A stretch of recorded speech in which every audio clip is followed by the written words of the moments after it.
हमारे वीडियो अंग्रेजी में देखने के लिए फॉलो करें हमारा ही दूसरा यूट्यूब चैनल दृष्टि IAS इंग्लिश। दृष्टि IAS के टुडे जी के प्रोग्राम में आपका स्वागत है। तो चलिए आज के सेशन की शुरुआत पिछले अभ्यास प्रश्न से करते हैं। आपसे पूछा गया था कि खेलो इंडिया स्कीम के तहत खेलो India state centre of excellence यानी KISCE की स्थापना की जा रही है। इसके पहले चरण में निम्न में से कौन सा राज्य शामिल नहीं है? ऑप्शन है कर्नाटक, ओडिशा, मणिपुर या पंजाब। युवा कार्यक्रम और खेल मंत्रालय ने अपनी फ्लैगशिप खेलो इंडिया स्कीम के तहत खेलो India state centres of excellence की स्थापना करने की योजना बनाई है। इस योजना के तहत पूरे देश में एक मजबूत स्पोर्ट्स इकोसिस्टम बनाने के प्रयासों के मद्देनजर प्रत्येक राज्य और केंद्र शासित प्रदेश में एक KISCE की पहचान की जाएगी। इसके पहले चरण में 8 राज्यों कर्नाटक, ओडिशा, केरल, तेलंगाना और उत्तर पूर्वी राज्य अरुणाचल प्रदेश, मणिपुर, मिजोरम और नागालैंड को शामिल किया गया है। इन राज्यों में मंत्रालय ने सरकारी स्वामित्व वाले ऐसे खेल सुविधा केंद्रों की पहचान की है जिन्हें KISCE में अपग्रेड किया जाएगा। इस पहल का मकसद भारत के प्रत्येक राज्य में उपलब्ध खेल सुविधाओं को विश्व स्तरीय खेल अकादमियों में परिवर्तित करना है, जहां देश भर के एथलीट खेलों में बेहतर प्रशिक्षण प्राप्त कर सकें। तो इस प्रश्न का सही जवाब है ऑप्शन डी यानी पंजाब इसमें शामिल नहीं है। आज के सेशन का पहला सवाल, निम्न में से किस देश को हाल ही में हुए संयुक्त राष्ट्र सुरक्षा परिषद के गैर स्थायी सदस्यों के चुनाव में हार का सामना करना पड़ा है? ऑप्शन है भारत, आयरलैंड, कनाडा या मैक्सिको। हाल ही में हुए संयुक्त राष्ट्र सुरक्षा परिषद के गैर स्थायी सदस्यों के चुनाव में भारत को 2 साल के कार्यकाल के लिए चुना गया है। इस जीत के लिए भारत को मतदान के लिए उपस्थित 192 सदस्य देशों के 128 यानी 2/3 मतों की जरूरत थी, जिसमें भारत ने 184 मत हासिल किए। सुरक्षा परिषद की गैर स्थायी सदस्यता के लिए भारत के अलावा आयरलैंड, मैक्सिको और नॉर्वे को भी चुना गया है, जबकि कनाडा की इस चुनाव में हार हुई है। भारत को एशिया प्रशांत श्रेणी से गैर स्थायी सीट के लिए 2021-22 के कार्यकाल के लिए चुना गया है। संयुक्त राष्ट्र सुरक्षा परिषद में कुल 15 सदस्य होते हैं, जिसमें 5 स्थायी सदस्य हैं और 10 गैर स्थायी सदस्य हैं।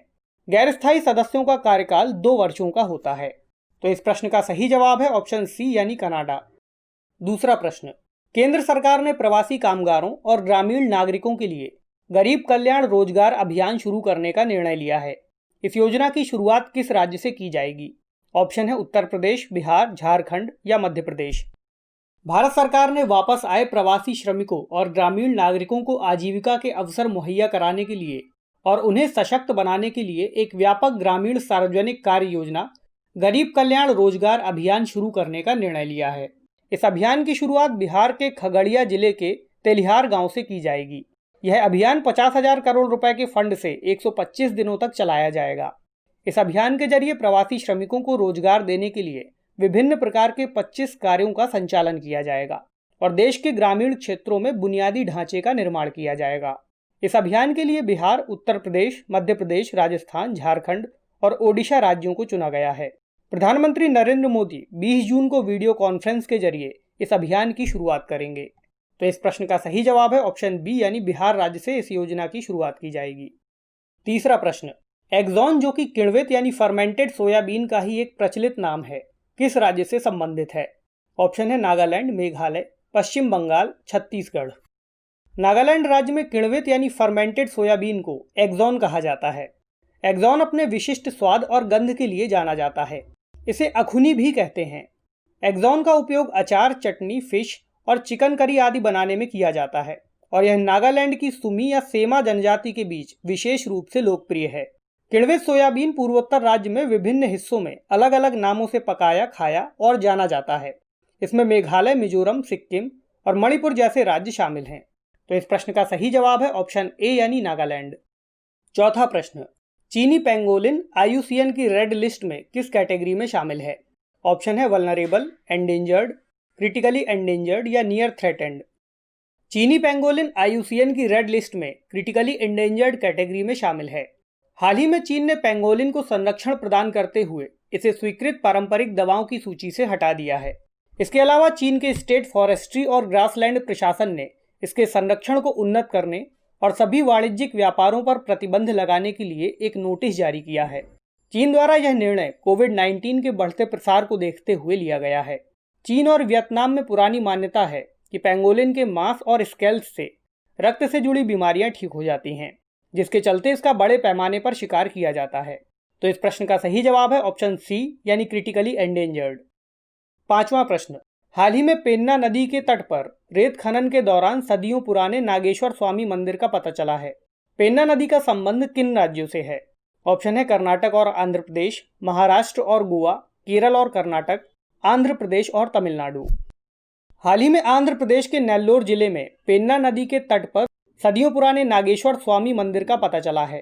पौराणिक कथाओं के अनुसार इस मंदिर का संबंध भगवान शिव और भगवान परशुराम से माना जा रहा है।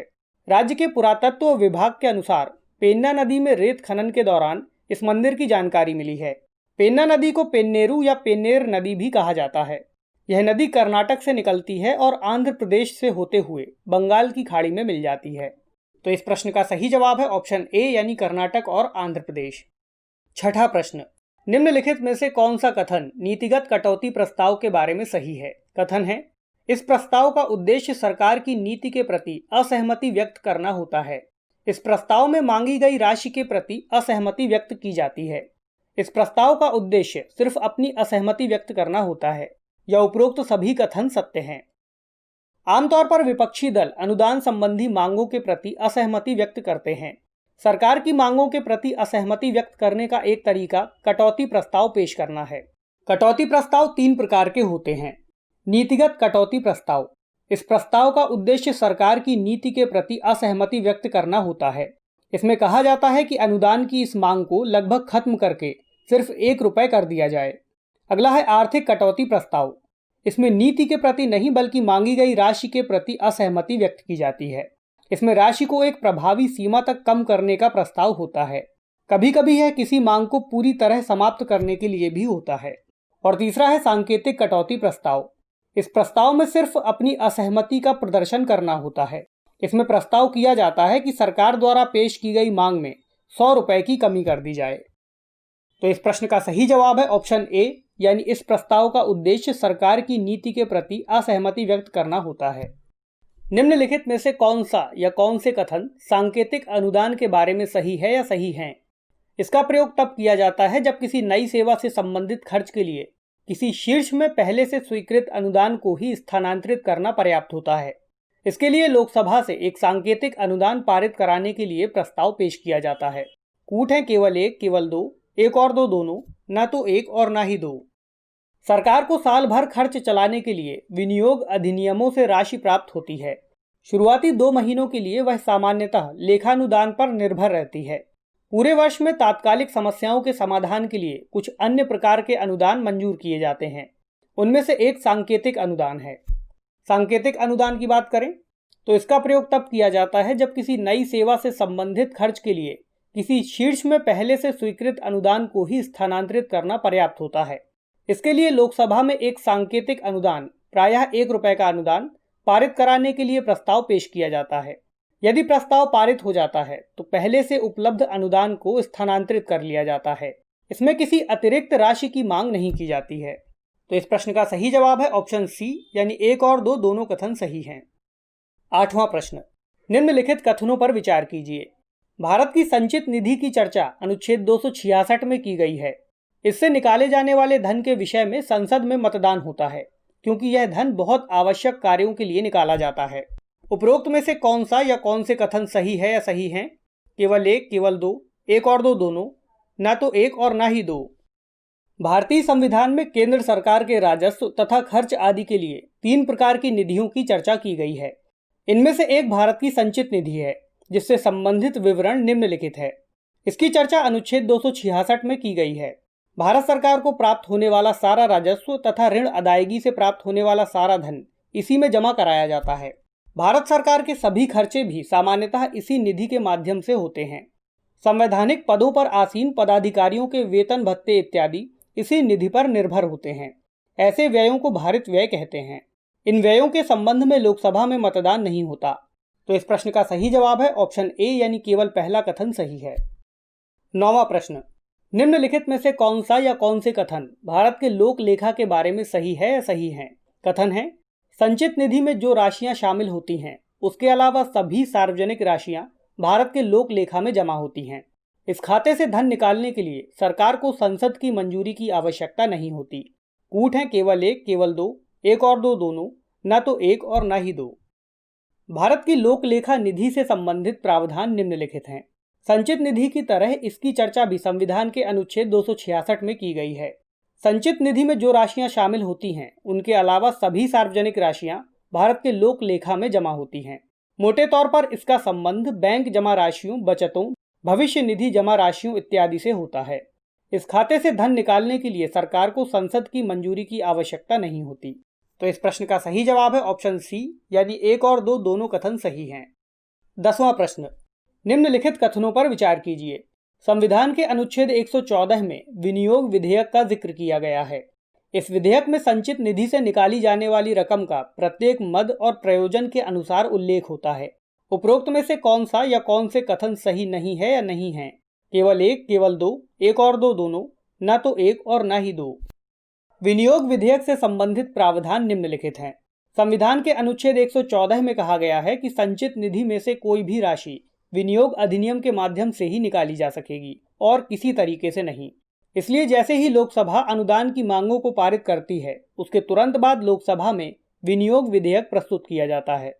विनियोग विधेयक में संचित निधि से निकाली जाने वाली रकम का प्रत्येक मद और प्रयोजन के अनुसार उल्लेख होता है। इसमें दोनों प्रकार के व्ययों का उल्लेख होता है, जो संचित निधि पर भारित हैं तथा जो भारित नहीं हैं। विनियोग विधेयक धन विधेयक होता है, इसलिए उस पर धन विधेयक के सभी नियम लागू होते हैं। तो इस प्रश्न का सही जवाब है ऑप्शन डी, यानी न तो एक और न ही दो। तो चलिए आज का अभ्यास प्रश्न देखते हैं। किस राज्य या केंद्र शासित प्रदेश में विश्व का सबसे बड़ा कोविड-19 देखभाल सुविधा केंद्र स्थापित किया जा रहा है? ऑप्शन है उत्तर प्रदेश, गुजरात, चंडीगढ़ या दिल्ली। तो कमेंट सेक्शन में इस अभ्यास प्रश्न का सही जवाब देना ना भूलें। अगले सेशन में कुछ नए प्रश्नों के साथ आपसे फिर मुलाकात होगी। तब तक के लिए नमस्कार।